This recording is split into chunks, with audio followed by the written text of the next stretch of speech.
Salut à tous, elle est actrice, elle est fondatrice et directrice d'un festival du film qui se déroule une fois par an sur le territoire américain.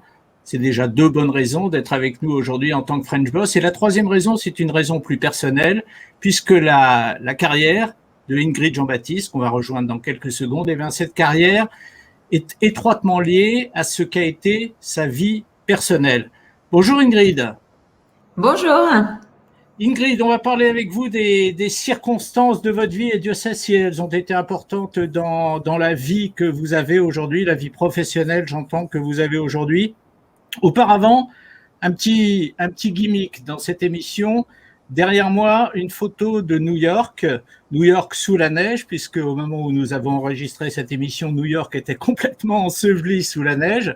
Cette image, c'est moi qui vous ai demandé de l'envoyer, parce que c'est la ville qui symbolise la vie professionnelle que vous avez actuellement, New York.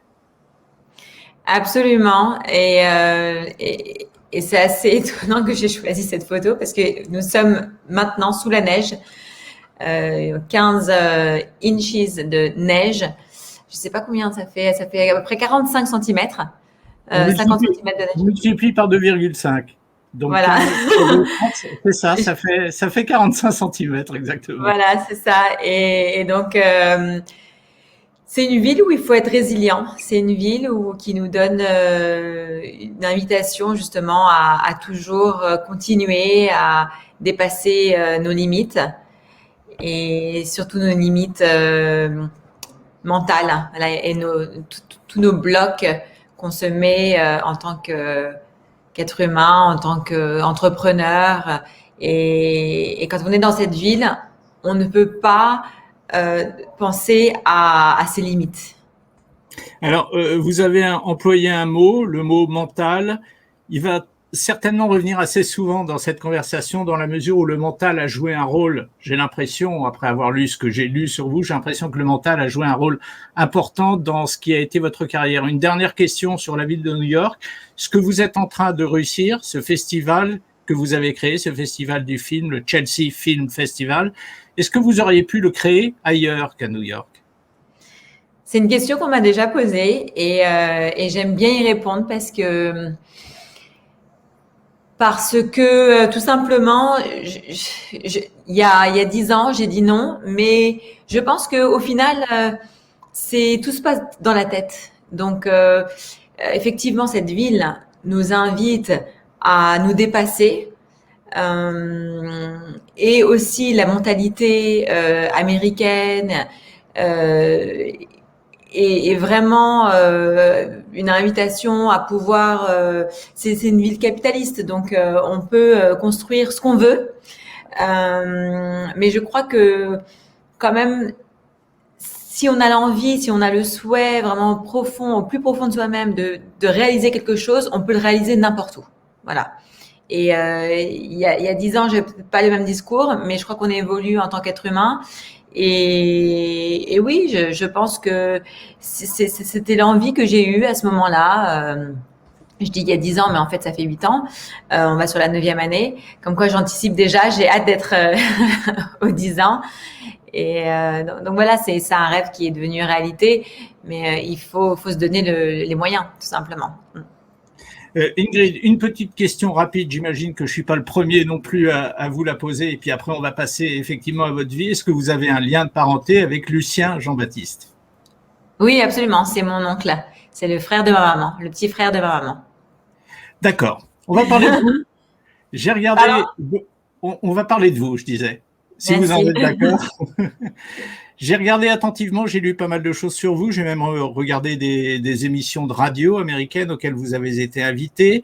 Donc je sais quelques trucs sur vous, mais je suis loin de savoir tout. Je sais notamment que vous avez débuté dans la vie par le journalisme. Et pourquoi vous l'avez quitté, le journalisme ? C'est le plus beau métier du monde. Je ne sais pas si je l'ai vraiment quitté, pour être honnête avec vous.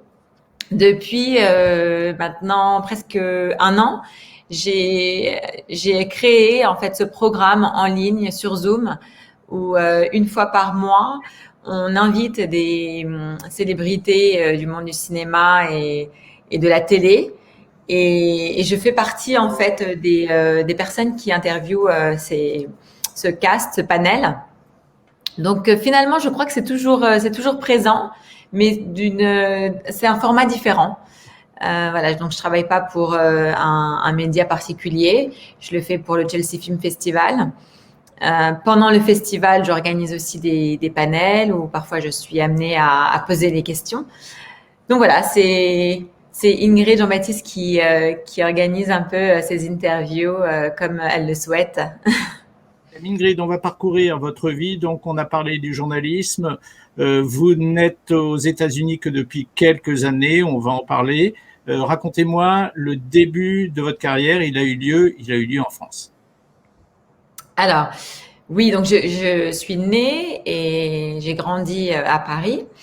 Et j'ai également passé beaucoup de temps à Londres parce que mon papa habite à Londres. Il a habité à Londres depuis que je suis toute petite, depuis l'âge de 5 ans. Donc, j'ai été amenée à faire sans cesse les allers-retours pour visiter ma famille, d'où aussi mon côté voilà, anglophone, anglo-saxon, assez présent chez moi, et la mentalité aussi, et de vouloir découvrir un peu de nouveaux horizons.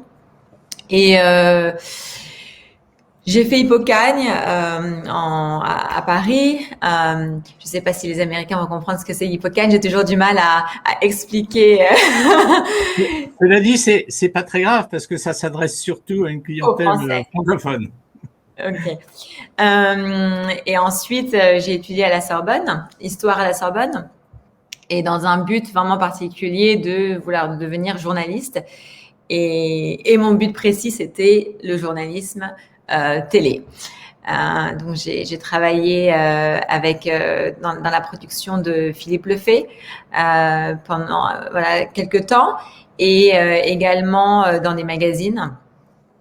Et en tant que stagiaire, et j'ai beaucoup appris en tant que stagiaire, et puis par la suite, voilà, j'étais embauchée, et très vite je me suis rendu compte que finalement j'allais devoir attendre longtemps pour être respectée par rapport à mes qualités de journaliste, ou tout simplement par rapport à mon âge.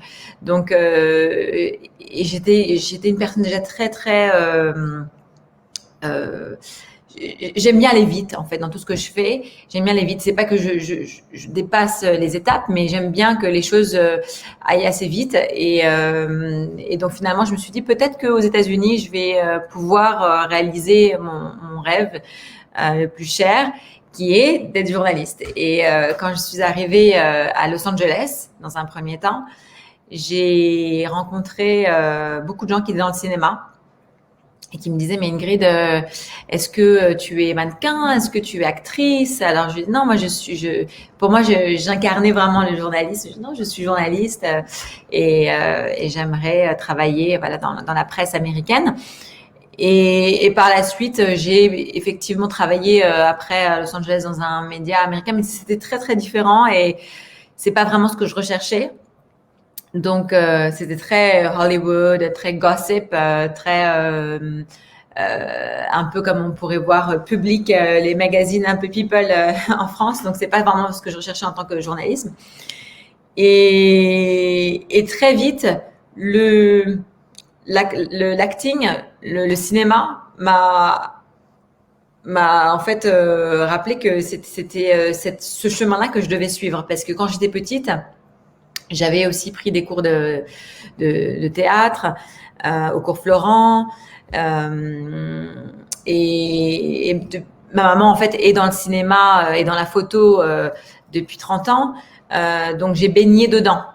J'ai baigné dans cet univers sans savoir que c'était une carrière que j'étais prédestinée en fait à suivre.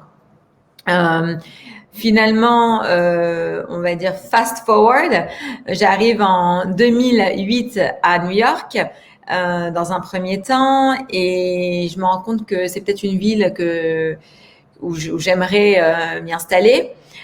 Donc, je regarde les cours de théâtre, parce que vraiment dans l'état d'esprit où j'étais, je me suis dit bon, si vraiment je veux faire cette carrière, il faudrait que j'ai une formation qui soit complète. Et donc j'ai j'ai contacté différentes écoles. Et par la suite, on m'a accepté dans une école qui est la Lee Strasberg Theatre and Film Institute à New York. Et donc, j'ai déménagé après, par la suite, après avoir fait beaucoup de choses, hein, chercher un appartement, faire les visas, tout ce qui est papier, c'était assez laborieux parce que c'est compliqué l'immigration aux États-Unis, mais ça valait le coup. Ça valait le coup. Et après, on arrive au festival ou Alors, 2 ans après. Je ne sais pas si je dois le raconter tout de suite, mais non, on va y aller mou. Alors, un petit mot déjà pour ceux qui sont en train de regarder cette émission de Web TV et qui se disent, je croyais être dans un rendez-vous avec un entrepreneur. On va y venir, car Ingrid qui est avec nous est entrepreneuse. Pour l'instant, on n'en a pas parlé. On va parler d'une date, un moment clé de votre vie et le moment qui a probablement tout changé, le très grave accident de voiture que vous avez eu en 2012, en compagnie de votre mère d'ailleurs. Racontez-moi. J'ai écouté une émission de radio dans laquelle vous étiez interviewé où vous disiez que ce jour-là, c'était un peu comme si votre âme avait disparu de votre corps, enfin que tout avait été remis, chamboulé, remis en question dans votre tête. Mais vous le raconterez certainement beaucoup mieux que moi, Ingrid. Ben, je trouve que c'est bien dit. Je ne sais plus si je l'ai dit comme ça. Mais effectivement, le 5 septembre 2012, j'ai eu ce très grave accident de voiture. On était 8 blessés.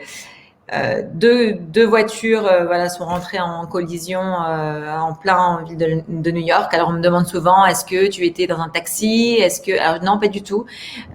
J'étais dans la voiture de mon petit ami de l'époque. Et malheureusement, un chauffard nous a rentré dedans. De plein fouet du côté droit. Moi, j'étais à l'arrière de la voiture.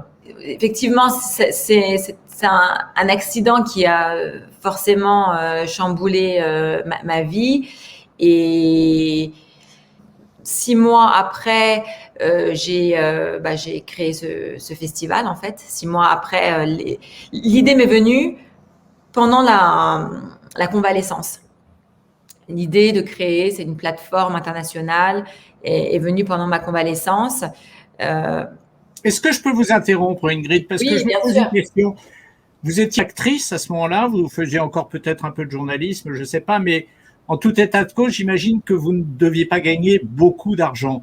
Est-ce que le fait d'avoir été près de la mort, vous a permis de vous dire ou vous a fait vous dire il serait peut-être temps que je me mette à faire du business, à gagner des sous parce que la vie est tellement fragile qu'il faut que je me dépêche. C'est une interprétation, c'est peut-être pas du tout le cas. Alors non, pas du tout. Pas du tout, pas du tout. Mais c'est intéressant de voir la vie extérieure.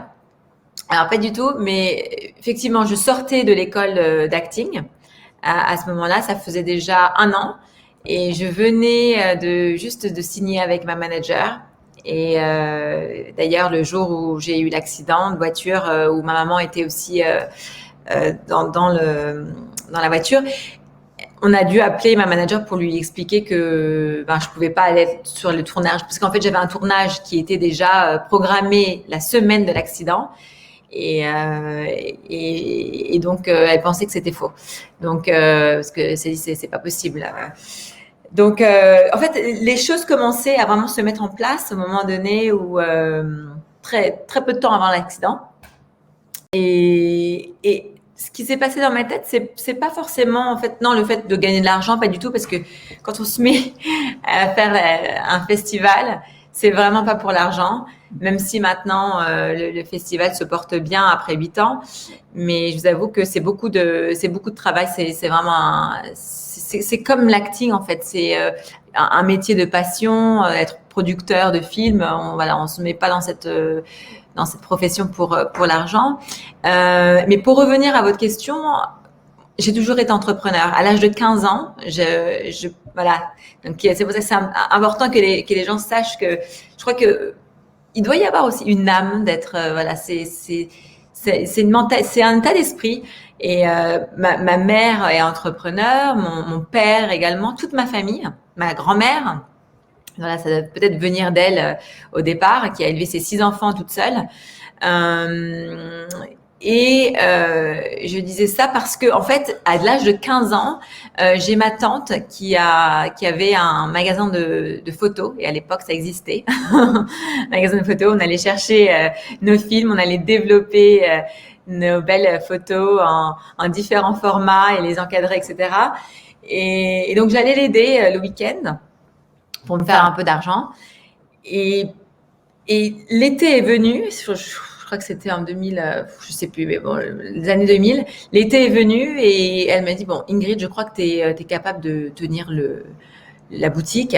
Et est-ce que ça te dérangerait pas si je te laisse dans la boutique et pour l'été, et bon, je prends mes vacances. Alors je lui dis, mais alors, pas du tout. Tu peux être vraiment en confiance parce que je sais m'occuper de la boutique. Et sachant que c'était une boutique en plus à l'époque dans le 19e arrondissement, près de la place des Fêtes, donc c'était pas très joyeux comme quartier, mais voilà. Donc depuis l'âge de 15 ans, je suis toujours voilà, j'ai baigné dedans, et puis par la suite j'ai aidé ma maman aussi dans son entreprise de communication où jour et nuit on travaillait. Donc voilà, j'aime ça, j'aime entreprendre. Vous aimez entreprendre, Ingrid, mais vous avez fait des études littéraires, Hippocagne. En quoi étiez-vous formée pour devenir entrepreneuse et est-ce que vous vous êtes formée, c'est le deuxième volet de la question en quelque sorte, est-ce que vous êtes formée sur le tas? Est-ce que vous avez appris en commençant à travailler? Je pense que oui, j'ai appris sur le tard. J'ai pas été formée, j'ai pas fait de business school, j'ai pas. Je crois que c'était la formation de la vie en fait, la formation de la vie, l'assimilation, le fait d'avoir aussi des parents qui entreprennent, une famille qui est très indépendante, et ça m'a, j'ai baigné dedans, donc peut-être que une école, une business school, une école de commerce peut-être m'aurait plus aidé à être plus pragmatique que rêveuse, parce que c'est un peu aussi le côté rêveur, le côté bon ben je peux le faire, qui fait que j'ai réalisé tous mes souhaits jusque-là. Bien, alors on parle maintenant, on rentre dans le dur, dans le vif du sujet, la création du Chelsea Film Festival. C'est effectivement un univers que vous connaissez, que vous aimez, celui du cinéma, mais c'est aussi un business. Et comment ça se passe, les premiers pas dans le business, compte tenu de ce que vous venez de nous dire, à savoir que vous n'aviez pas du tout été formé et que vous appreniez sur le tard? Est-ce qu'il y a eu des erreurs que vous avez commises, que vous pensez avoir commises?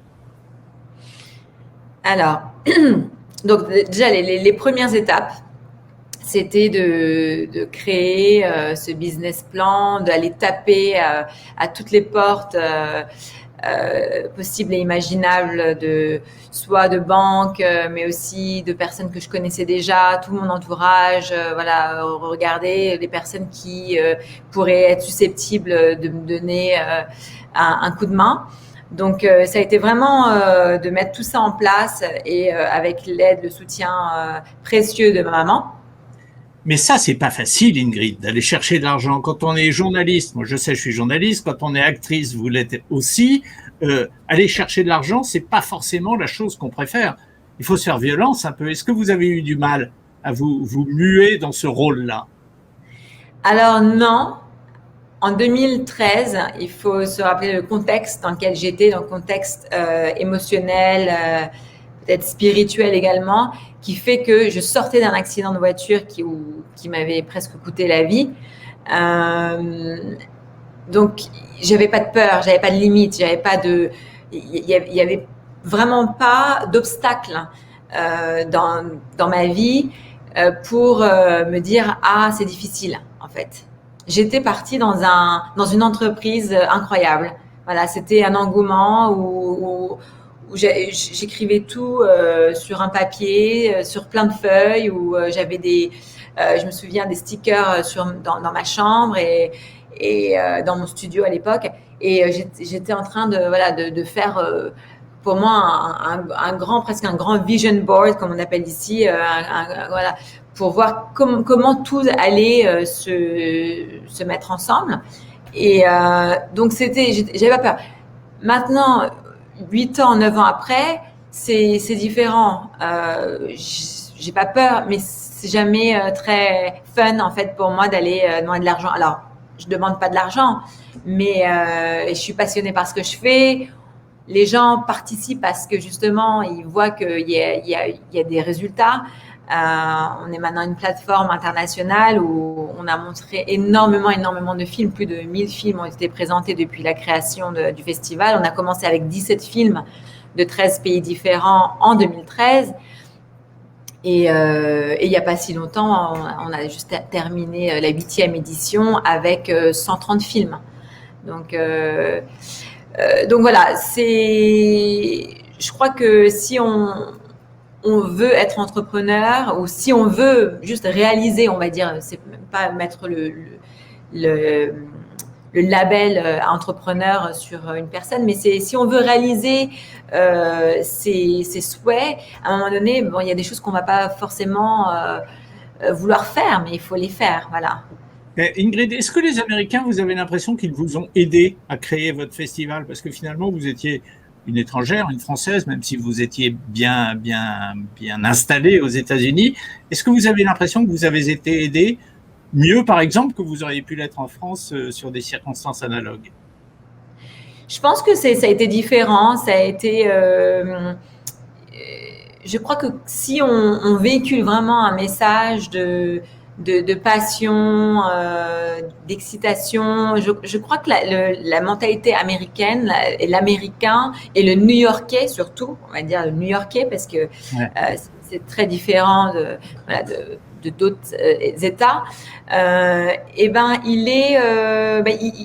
il vous tend la main, il est aussi à l'écoute. Et il va dire oui. En fait, c'est le yes we can qui va dominer en fait une conversation.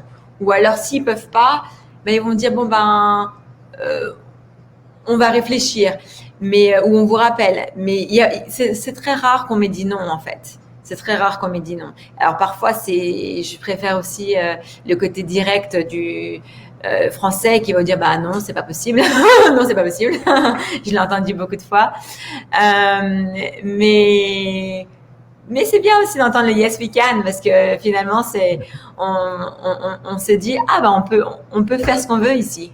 Voilà. Et est-ce que financièrement vous avez donné des chiffres pour le Chelsea Film Festival?